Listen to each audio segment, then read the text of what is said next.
ایران امریکہ معاہدے کی شقوں پر دستخط تو ہو گئے، لیکن اس معاہدے کو ناکام بنانے میں اسرائیلی جاسوسوں نے کوئی کسر نہیں چھوڑی۔ اسرائیلی جاسوسوں نے مکمل طور پر اس معاہدے کی ریکی کی اور اس کی تفصیلات حاصل کرنے کی کوشش کی، لیکن ان اسرائیلی جاسوسوں کو چکمہ دینے کے لیے ثالثوں نے کئی جعلی خبریں ان تک پہنچائی۔ اسرائیلی جاسوسوں کو کیسے چکمہ دیا گیا، اس بارے میں اظہر علی خان سے بات کرتے ہیں۔ اظہر بھائی، اسرائیلی جاسوس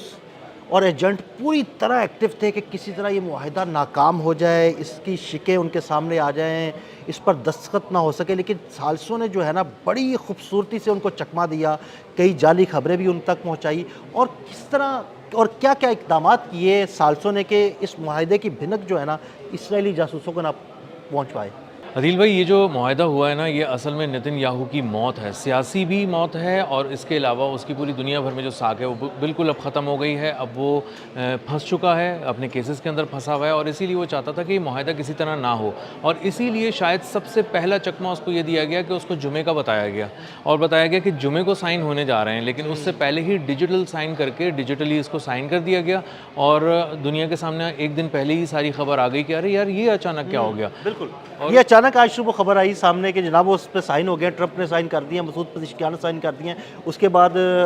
وزیر اعظم شہباز شریف نے سائن کر دیے، تو واقعی یہ ایک چکمہ ہی تھا ان کے لیے۔ جی، یہ سب سے پہلا چکمہ تھا جو دیا گیا، کہ دن کچھ اور بتایا گیا اور اس سے پہلے یہ سارا کام کر لیا گیا۔ اب جب یہ اس کی شقیں طے ہو رہی تھیں تو وہ بہت ہی نازک مرحلہ تھا، اور اس کو بچانا بہت ضروری تھا، کیونکہ جو بات بھی کی جا رہی تھی ابھی وہ ڈاکیومنٹ نہیں ہوئی تھی، لکھی نہیں گئی تھی، اور یہ کسی وقت بھی اگر کسی کے کان میں پڑ جاتی تو وہ اس کے اوپر کام کر کے اس کو ناکام بنا دیتا۔ اسی لیے اسرائیل سے اس بات کو چھپانے کے لیے، نتن یاہو سے، موساد سے چھپانے کے لیے مذاکرات جو لوگ کر رہے تھے انہوں نے بھی، اور ثالثوں نے بھی بہت ہی زبردست ٹیکنیکس اپنائی۔ انہوں نے سب سے پہلے کیا یہ کہ جہازوں پہ ان مذاکرات کو کا انعقاد کیا، یعنی ہاں، یعنی ملٹری جہاز تھے ان میں۔ جی، یعنی فضا میں بھی، اور شاید کسی شپ پہ بھی یہ ہو سکتا ہے، تو یعنی پانیوں میں اور فضاؤں میں کیا گیا، زمین پہ اس معاملے کو دیکھا ہی نہیں گیا، اور بہت ہی معمولی قسم کی جو 2-4 میٹنگز تھیں شروع کی، انیشیل میٹنگز تھیں، وہ آذربائیجان میں، قطر میں اور 1-2 جگہوں پہ کہا جا رہا ہے کہ ان ممالک کے اندر کی گئیں، اور اس کے بعد یہ سارا معاملہ یا تو طیارے میں بیٹھ کے فضا میں کیا گیا، جی بالکل فضاؤں میں کیا گیا، یا پھر وہ پانیوں میں جہازوں کے اندر بیٹھ کے خفیہ جو میٹنگ رومز ہوتے ہیں، بورڈ رومز ہوتے ہیں، اس کے اندر کیا گیا۔ یعنی اس کا مقصد یہ تھا کہ جو زمین پر یا کسی ملک میں خفیہ میٹنگ رومز ہیں، وہاں پر کوئی ایسے مائکس لگائے جا سکتے ہیں، یا کوئی ایسے کیمراز لگائے جا سکتے ہیں، یا وہاں پر آنے جانے کی ویڈیوز، جس طرح کیمروں کو ہیک کر کے پہلے اسرائیل نے ایران کی حاصل کی، تو اس طرح یہ بھی چیزیں حاصل کی جا سکتی تھی، اسی لیے شاید انہیں زمین سے نکال کے فضاؤں میں یا پانیوں میں لے کے جایا گیا۔ بالکل ایسے ہی ہے، اصل میں سب سے پہلے یہ دیکھا گیا، امریکہ چونکہ کام کر رہا ہے نا اسرائیل کے ساتھ، اور مختلف چیزوں کے اوپر اس نے ساتھ کام کیا ایران کے خلاف، تو اس نے دیکھ لیا کہ اسرائیل کس طرح سے کام کرتا ہے، وہ اپنے جاسوس پہلے سے وہاں پہ اس نے بھیجے ہوئے ہوتے ہیں، اور وہ کسی طرح ملازم بن کے کام کر رہے ہوتے ہیں، کسی سروس مین۔ جی بالکل، یہ ساری چیزیں انہوں نے ایران میں بھی کی، انہوں نے قطر میں بھی کی، جب قطر میں حماس کے مذاکرات ہونے تھے، اور وہاں پر بالکل اسی لوکیشن کو ٹارگٹ کر کے اسرائیل نے اٹیک بھی کیا، تو ساری انفارمیشن تو ان تک پہنچ جاتی تھی، جاسوس پہنچا دیتے تھے۔ جی بالکل ایسا ہی ہے، اور اسی لیے ڈونلڈ ٹرمپ نے اس کو خفیہ رکھا ہے، ان معاملات کو، وہ دیکھ چکے تھے کس طرح کام کرتے ہیں، کرتا تھا، لیکن اگلے دن چیز کچھ اور ہوتا ہے، چیز کچھ اور ہو جاتی تھی، اور خاص طور پہ انہوں نے جو بھی یہ جو مسودہ تیار کیا،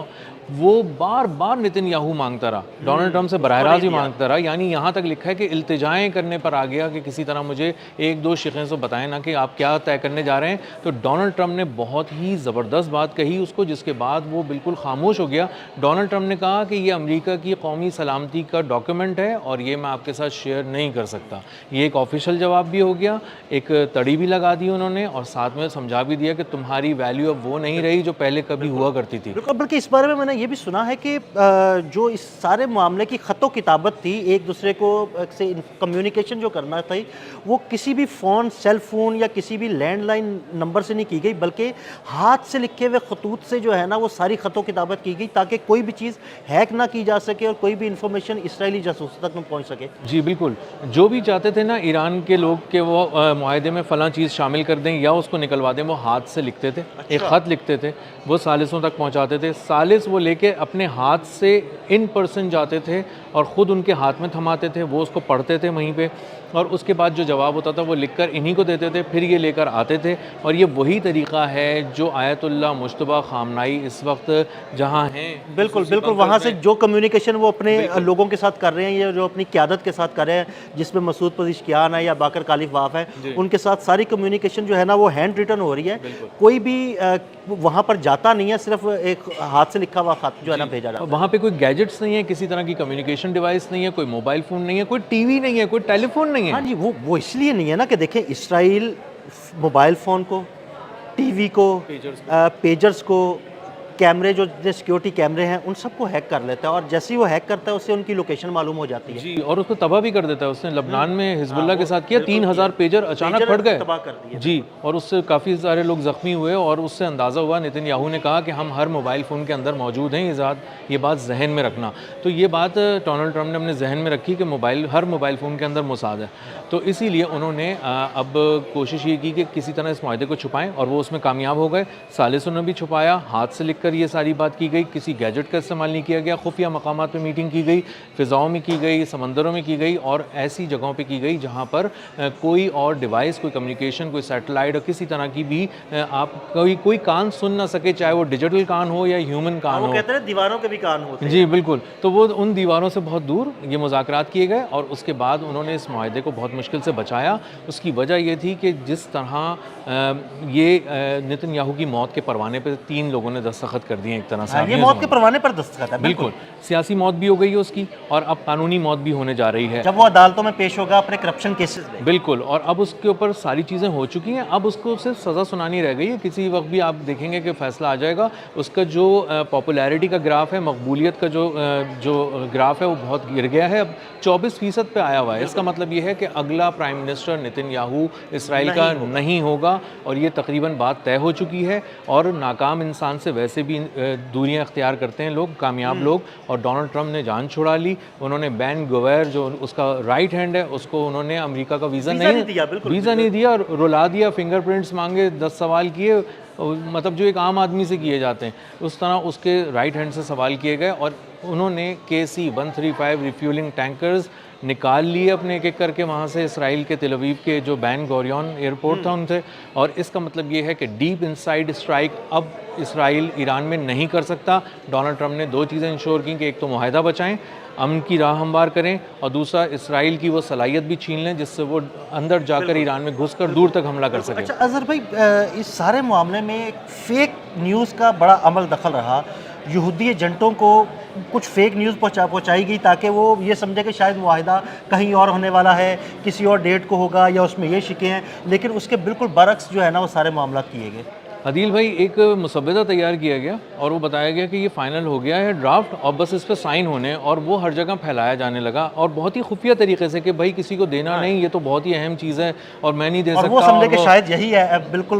حتمی مسودہ ہے۔ موساد سینہ چوڑا کر کے وہ ڈاکیومنٹ لے کر آیا ہے نتن یاہو کے پاس کہ ہم تو اندر سے نکال کے لائے، ہماری پہنچ تو ہر جگہ پر ہے۔ نتن یاہو نے اس کو پڑھا، اس کے بعد اس نے کہا کہ ہاں یہ شقیں اچھی ہیں، یہ بری ہیں، میں اس کو ایسے کر لوں ایسے کر لوں، اور اس کے بعد اس نے ڈونلڈ ٹرمپ سے رابطہ کیا ان شقوں کے معاملے پہ کہ یہ کیوں ڈال رہے ہیں آپ آبنائے ہرمز والی شق، اور آبنائے ہرمز میں فلاں کام کیوں کر رہے ہیں؟ تو اس نے کہا کہ یہ نیشنل سیکورٹی کا معاملہ ہے، میں کچھ نہیں کہہ سکتا ابھی۔ اس کو مسلسل ڈونلڈ ٹرمپ نے، جو سب سے بڑا چکمہ ڈونلڈ ٹرمپ نے دیا کہ اس کو الجھا کے رکھا، اور ایک فیک ڈاکیومنٹ کو سچ بنا کے پورٹرے کرتے رہے، اس پہ گفتگو کرتے رہے، اس پہ تجاویز کا تبادلہ ہوتا رہا، اور بعد میں نتن یاہو کو پتہ چلا کہ وہ تو سب کچھ فیک تھا، سارا کچھ الٹ گیا۔ ہاں، اور فیک نیوز کے معاملے میں ڈونلڈ ٹرمپ جو ہیں وہ آپ نے پہلے بھی دیکھا ہے کہ وہ فیک نیوز کے معاملے میں وہ کہتا کچھ اور ہے، کرتا کچھ اور، کرتے کچھ اور ہے، اور یہی انہوں نے کر کے دکھایا، اور انہوں نے دکھایا سجے والا بات اور کھبے والا معاملہ۔ بالکل بالکل، کہتے ہیں کہ سچی وہ کھا کے کھبی ماری۔ بہت شکریہ اظہر بھائی، بالکل اظہر بھائی نے بڑی تفصیل کے ساتھ اس سارے معاملے پر روشنی ڈالی، اور یہ بھی بتایا کہ کیسے اس مسودے کو خفیہ رکھا گیا۔ عدیل احمد اور اظہر علی خان کو اجازت دیجیے گا، اللہ حافظ۔